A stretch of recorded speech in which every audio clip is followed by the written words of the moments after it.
उत्तर प्रदेश में हाल ही में हुए भीषण अग्निकांडों के बाद मुख्यमंत्री योगी आदित्यनाथ ने पूरे प्रदेश में फायर सेफ्टी ऑडिट और सघन जांच अभियान के निर्देश दिए हैं। लखनऊ, मेरठ, कानपुर, गाजियाबाद, नोएडा, वाराणसी, प्रयागराज, गोरखपुर और अलीगढ़ समेत कई जिलों में कोचिंग सेंटर, अस्पताल, मॉल, कॉमर्शियल कॉम्प्लेक्स और सार्वजनिक भवनों की जांच शुरू हो चुकी है।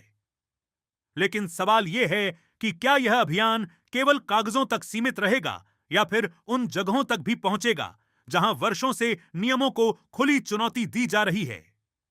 ग्रेटर नोएडा के आवासीय सेक्टरों में हजारों की संख्या में ऐसे संस्थान, कोचिंग सेंटर, ऑफिस, हॉस्टल और व्यावसायिक गतिविधियां संचालित हो रही हैं, जो आवासीय क्षेत्रों में ही नियमों को ताक पर रखकर कारोबार चला रही हैं। हैरानी की बात यह है कि इन गतिविधियों की जानकारी पिछले कई महीनों से प्राधिकरण के आला अधिकारियों तक भी पहुंचती रही है। शिकायतें होती रही हैं, सर्वे होते रहे हैं, लेकिन कार्रवाई का पहिया उतनी तेजी से नहीं घूम पाया जितनी तेजी से इन संस्थानों की संख्या बढ़ती गई। अब लखनऊ अग्निकांड के बाद जब पूरे प्रदेश में अग्नि सुरक्षा को लेकर अलर्ट जारी है, तब लोगों के मन में यह सवाल उठना स्वाभाविक है कि क्या ग्रेटर नोएडा भी मुख्यमंत्री योगी आदित्यनाथ के निर्देशों को उसी गंभीरता से लागू करेगा जिसकी अपेक्षा की जा रही है।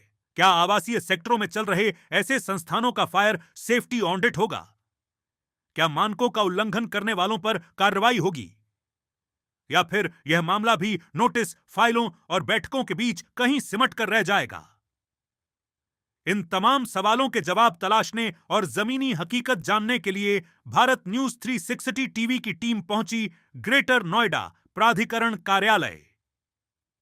जिम्मेदार अधिकारियों से जानने का प्रयास किया कि मुख्यमंत्री के आदेशों के बाद अब तक क्या कार्रवाई हुई है, कितने संस्थानों की जांच की गई है, कितनों को नोटिस जारी हुए हैं और भविष्य में क्या रणनीति अपनाई जाएगी। आखिर आवासीय सेक्टरों में नियमों के विपरीत चल रही गतिविधियों पर प्राधिकरण का क्या रुख है? फायर सेफ्टी को लेकर कितनी गंभीरता दिखाई जा रही है? और क्या आने वाले दिनों में कोई बड़ा अभियान देखने को मिलेगा? आइए सुनते हैं। जैसा कि आप देख सकते हैं, हम लोग इस वक्त मौजूद हैं अभी GNIDA ऑफिस के बाहर, और जैसे हम अंदर से आ चुके हैं, कोई भी अधिकारी अवेलेबल नहीं है यहाँ पे GNIDA का पक्ष जानने के लिए। और हम यहाँ आए क्यों थे इसकी भी मैं वजह बता देती हूँ आपको कि जैसे आपको याद है कि लखनऊ में जो अग्निकांड हुआ है जिसमें 15 बच्चे जलकर मर चुके हैं, उसके बाद में लगातार पूरे देश भर में ये मुहिम चल रही है कि जितने भी अवैध संस्थान, इलीगल आपके इंस्टीट्यूट हो गया या इलीगल PG हॉस्टल्स हो, या जितने भी संस्थान हैं जो इलीगल तरीके से चलाए जा रहे हैं, उनको चिन्हित करके उन पे कार्रवाई की जाए। अब उस पे GNIDA क्या कर रहा है, इस पे इनका आगे का मैप क्या है, कैसे ये लोग कार्रवाई करेंगे। जैसे कि 6 महीने से आपको याद भी है कि हम एक मुहिम चला रहे हैं कि ग्रेटर नोएडा क्षेत्र में जितने भी अवैध PG हॉस्टल्स OYO चल रहे हैं, जो अवैध तरीके से संचालित हो रहे हैं, उन पे ग्रेटर नोएडा कार्रवाई करे। लेकिन जब हम यहाँ पे आए तो यहाँ पे अभी कोई भी अधिकारी मौजूद नहीं है GNIDA का पक्ष रखने के लिए। अब इनकी आगे की क्या स्ट्रेटजी है, कैसे ये काम करेंगे, क्या कोई कार्रवाई होगी? जैसे कि आप देख रहे हैं, हमेशा से एक आरोप लगता है कि विभाग का और जो ये अवैध माफिया होते हैं, इनके बीच में एक समन्वय रहता है, मिलीभगत रहती है, जिसकी वजह से कार्रवाई नहीं होती है। लेकिन इतनी बड़ी त्रासदी होने के बाद भी क्या यहाँ पे कोई कार्रवाई देखने को मिलती है? बगल से सटे आपके नोएडा में नोएडा अथॉरिटी ने कार्रवाई शुरू कर दी है। वहाँ पे भी जैसे खबरें आ रही हैं, सूत्रों से पता चल रहा है, मीडिया रिपोर्ट्स भी चल रही है कि 2 संस्थान सील किए जा चुके हैं और 100 से ज़्यादा को चिन्हित करके उनको नोटिस जारी हो चुका है। लेकिन ग्रेटर नोएडा क्षेत्र से अभी ऐसी कोई जानकारी सामने नहीं आ रही है। चाहे आप सूत्रों की बात करें या मीडिया रिपोर्ट्स की बात करें, कोई भी अधिकारी मौजूद नहीं है पक्ष रखने के लिए। हम यहाँ पे हर एक विभाग में गए, ACO लक्ष्मी जो प्लानिंग है उनके पास भी गए थे, तो मैडम भी नहीं थी, मीटिंग में बिजी थी।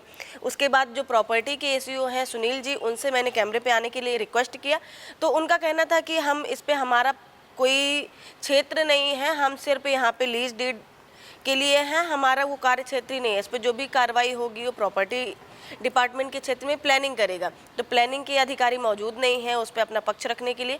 नीचे के जो इनके अधिकारी हैं, जो जीएम प्लानिंग है लीनू सहगल मैम, जो यहाँ पे रिटायर्ड हो चुकी है, उसके बाद एक्सटेंशन करवा के इनको बिठाया गया है यहाँ पे। और जो इनके सुधीर हैं जो जीएम हैं और एसएम का भी कार्यभार वही संभाल रहे हैं, तो वो लोग ऑथराइज नहीं है। उनका भी यही सेम एक पैटर्न है उनका। जैसे 4 दिन पहले जब मेरी बात हुई थी तो उन्होंने बोला था कि हम इस पे कार्रवाई नहीं कर सकते, हम इस पे आप जो भी कार्रवाई होगी प्रॉपर्टी करेगा।